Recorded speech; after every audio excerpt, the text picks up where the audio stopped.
देखो जनरल, नया और पुराना समय दोनों साथ साथ चलता है।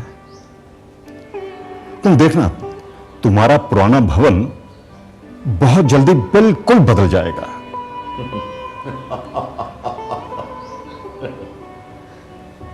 मेरी समझ में नहीं आ रहा कि वो मेरा भवन वो बदलेगा कैसे। अरे भाई, इसकी मरम्मत होगी और वो सुंदर हो जाएगा। और हां, उस भवन के लिए बनाया गया चित्र जो एक कुशल वास्तुविद ने बनाया है, वो मैं लेकर आया हूं। ये देखो,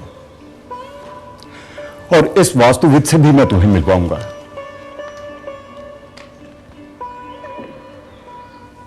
वाह, सुंदर, बहुत सुंदर। लेकिन ये वास्तविक है कहां?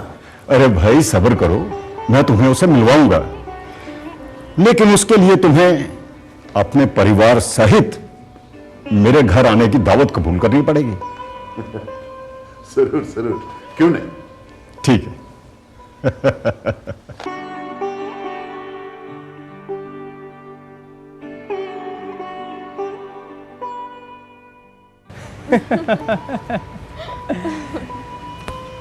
कितने सालों के बाद आज हम मिले हैं। सच इमली, मैं इटली में रहकर तुम्हें बहुत मिस करता था। मैं जानता हूँ कि तुम भी मुझे बहुत मिस करती होंगी। मैं भी तुम्हें बहुत मिस किया करती थी। जब भी तुम्हारी याद आती तो तुम्हारे बनाए हुए चित्र देखा करती थी, जिन्हें मैंने आज भी अपने एल्बम में सजा के रखा है। अच्छा भाई, इस काबिल तो नहीं होंगे वो चित्र।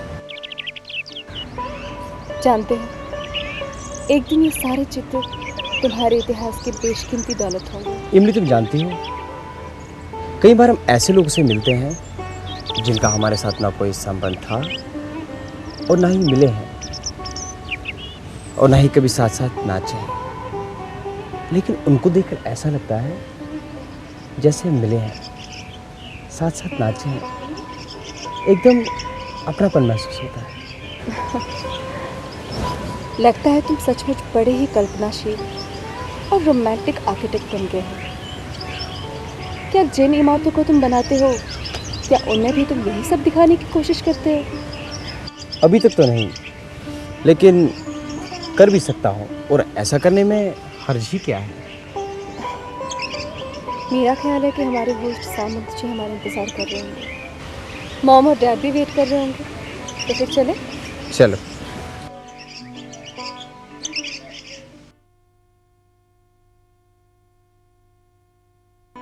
हाँ, तो कहाँ है तुम्हारा वो खास मेहमान? अरे ये रहा, the great architect Jiten Namdev.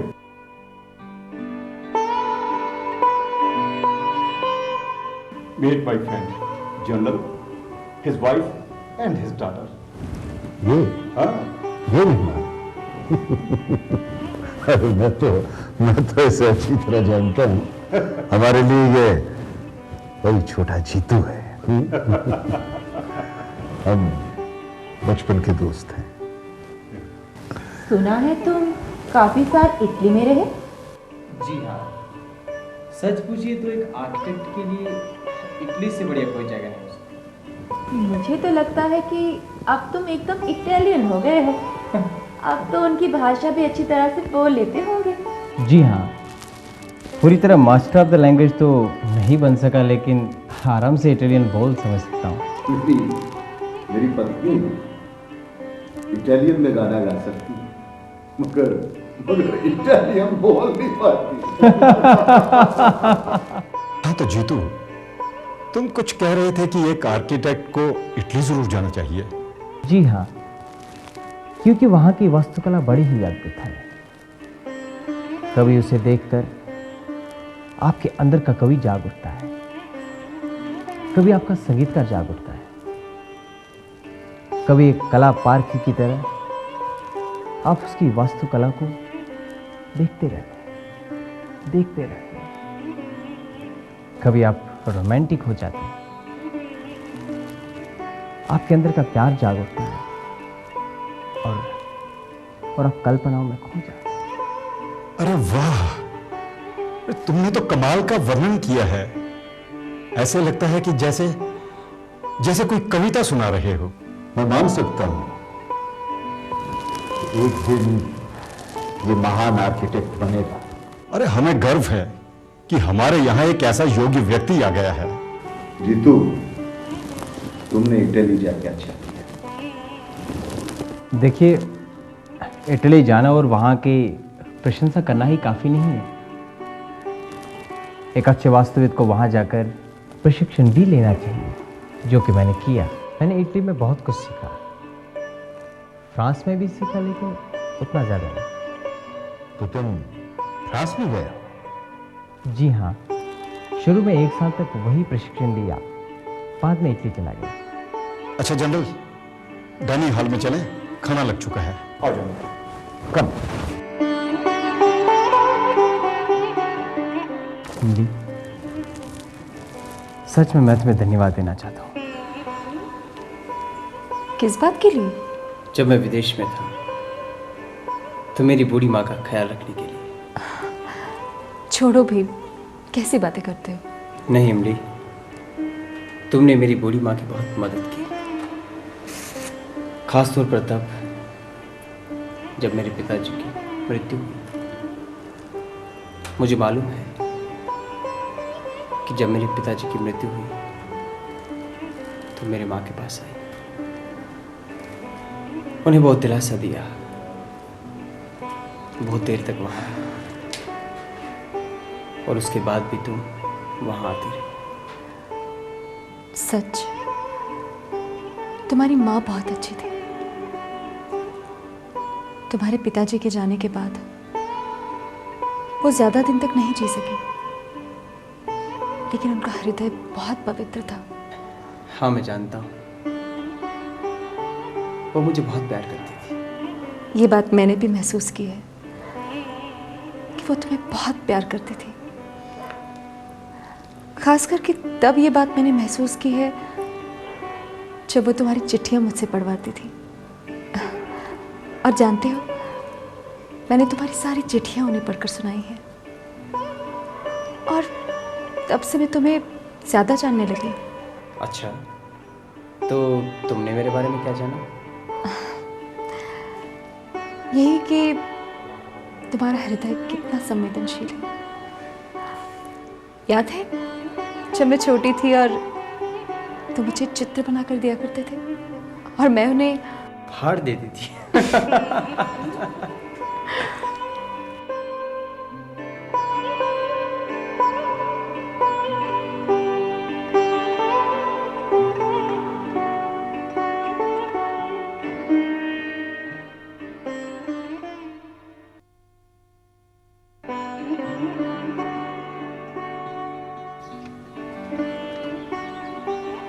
क्या सोच रही हो?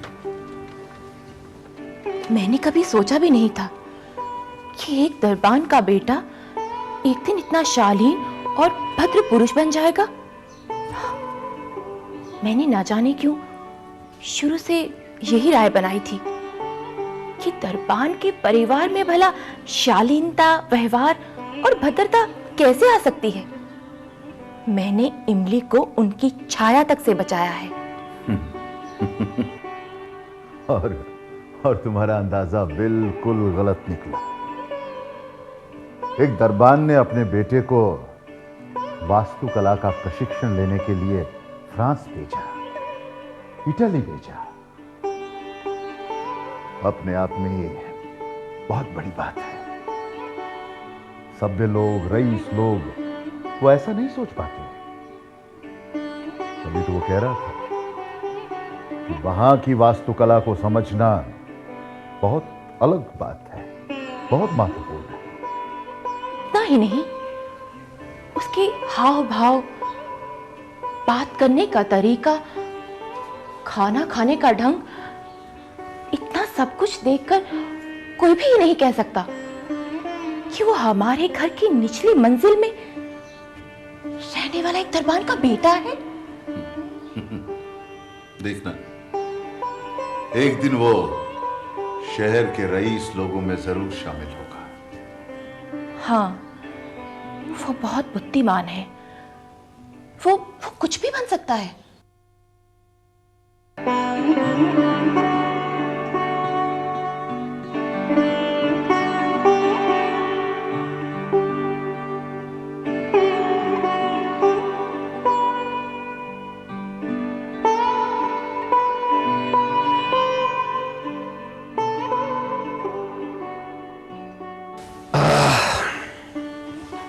इमली, आज मैं सामंत के यहाँ गया था। जीतू भी वहां था। दरअसल वो रोज ही वहां चला जाता है और जिस दिन ना जा पाए तो सामंत उसे बुला लेता है। शायद सामंत उसे पसंद करते हैं। सबसे ज्यादा तो वो उसकी कला को पसंद करता है। मैं जब जब उससे मिला हूं, हर बार मैंने उसके व्यक्तित्व में एक नयापन देखा है। कौन कह सकता है कि एक तंग कोठरी में रहने वाला एक दरबान का बेटा है ये।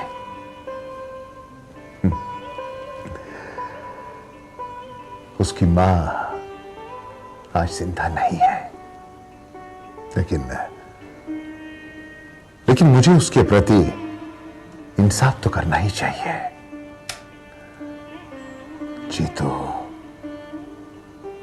जीतू के बारे में अपनी राय को बदलने के लिए मैं खुद मजबूर हुआ हूं। हाँ इमली, जीतू का हर जगह सम्मान होता है। समाज के प्रतिष्ठित लोगों में उसका नाम गिना जाता है और मंत्रियों की पार्टियों में जिन श्रेष्ठ लोगों को आमंत्रित किया जाता है उसमें जीतू का नाम भी शामिल होता है। उसने अपनी पहचान खुद बनाई है। Really self made man. तो इसका मतलब है कि हमारे घर पे जो पार्टी हो रही है उसमें जीतू को भी शामिल किया जाएगा? क्यों नहीं? जिसे मंत्री अपनी पार्टी में शामिल करें उसे एक जनरल की पार्टी में शामिल होना ही चाहिए। तब तो बहुत अच्छा होगा और इससे हमारी पार्टी और शानदार लगेगी, है ना? हाँ, क्यों नहीं?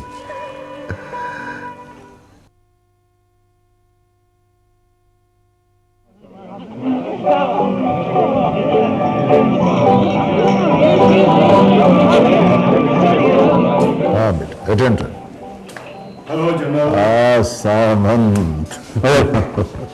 कैसा चल रहा है? बस फर्स्ट क्लास। प्लीज अब मैं आ रहा हूं, आफ्टर यू।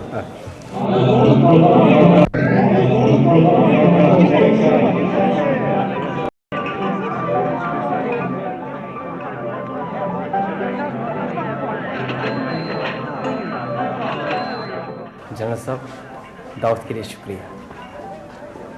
मैं वो आज आपके साथ खास बात करना चाहता हूँ। हाँ हाँ, बोलो क्या बात? वो मैं वो इमली की शादी का प्रस्ताव। क्या कहा? तुम्हारी इतनी हिम्मत? एक दरबान के बेटे हो तुम। अपनी हैसियत भूल गए? देखिए आप मेरी बात समझने की कोशिश कीजिए। बस,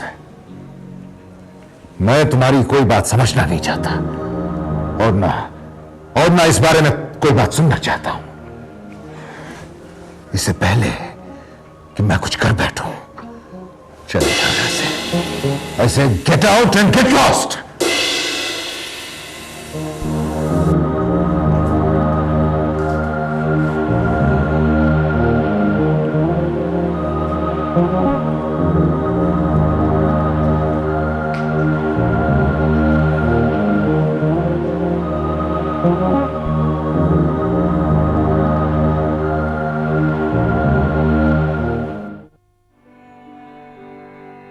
कल मैं तुम्हारे घर गया था जनरल साहब से मिलने। किस लिए? तुम्हारे विवाह का प्रस्ताव लेकर। अब तो फिर उन्होंने क्या कहा? उन्होंने गुस्से में आके न जाने क्या क्या कहा। अरे बड़ी अजीब बात है। इमली, एक दिन वो शुभ घड़ी जरूर आएगी, तुम विश्वास रखो। चलो।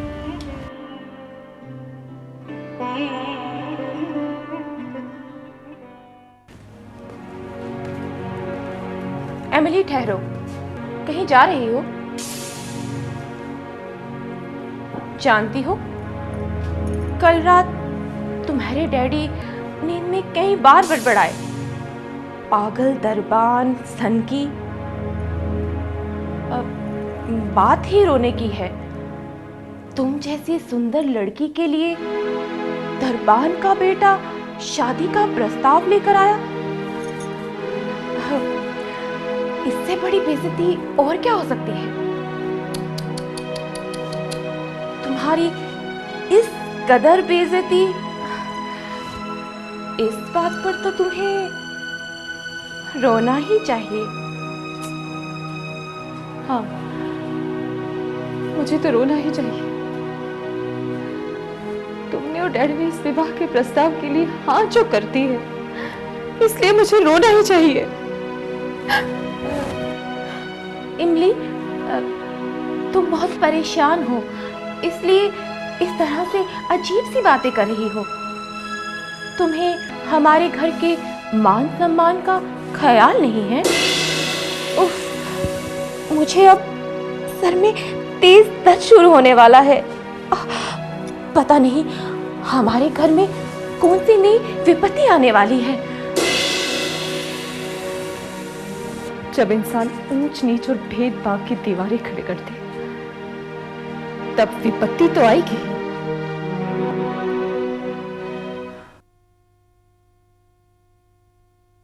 अरे भाई, कुछ भी हो, आजकल हमारे यहाँ रईस लोग बस अपने अपने मकानों को नए नए डिजाइनों में बनाने में लगे हुए हैं।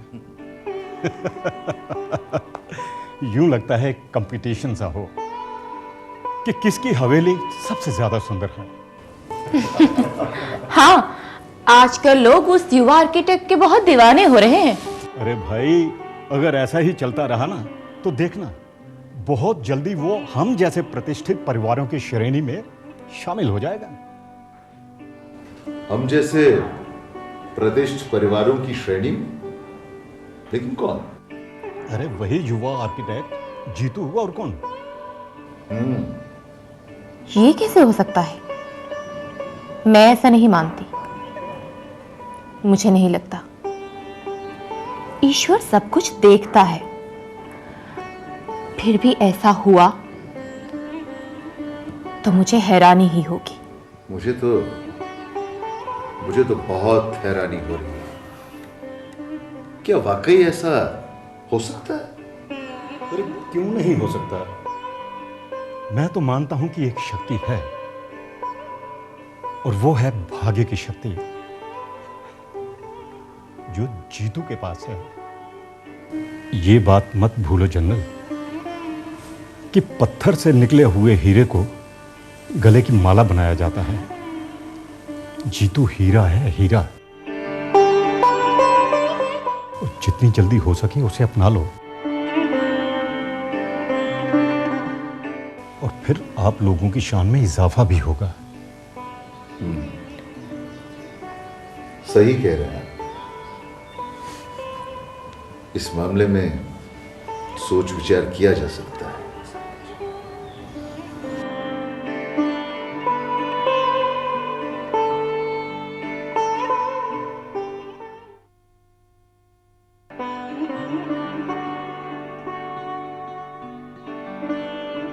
हेलो साहब, आओ आओ। भाई, मुझे बहुत खुशी है कि जनरल बुद्धिमान लोगों की बहुत कद्र करते हैं, और वैसे भी जो लोग बुद्धिमान होते हैं उन्हें सम्मान पाने या सम्मान कराने की जरूरत ही नहीं पड़ती, क्योंकि सम्मान तो उनके कब्र में होता है।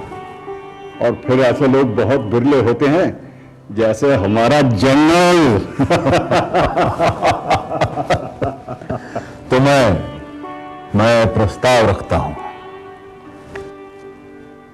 इमली की शादी जीतू से ही होगी। आई मीन जितन नामदेव से होगी।